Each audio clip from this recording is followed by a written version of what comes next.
belajar sadayana ari Al-Qur'an eta diturunkeun ku Allah kalawan dua fase anu kahiji nyaeta anu secara langsung sakaligus ti Allah ka Baitul Izzah.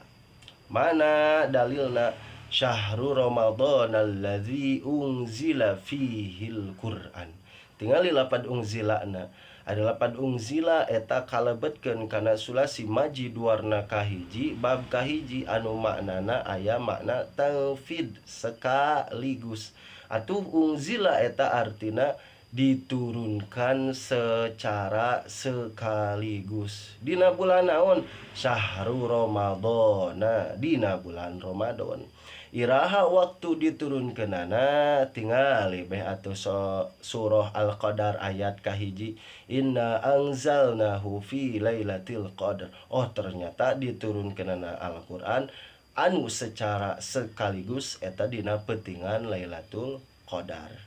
Iraha peutingan Lailatul Qadar ayana teu aya anu terang. Mung para ulama ngawanti-wanti dina 10 akhir bulan Ramadan eta. Nu kaduana aya anu secara bertahap. Ti mana ye dalilna?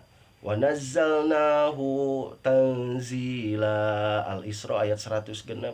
Tingali lapad nazalna eta kalebetkeun kana sulasi majid warna kahiji bab kadua anu ieu mah anu manana tadrij berangsur ti mana ti Baitul Izzah ka malaikat Jibril, ku malaikat Jibril disampaikeun ka Kanjeng Nabi Muhammad.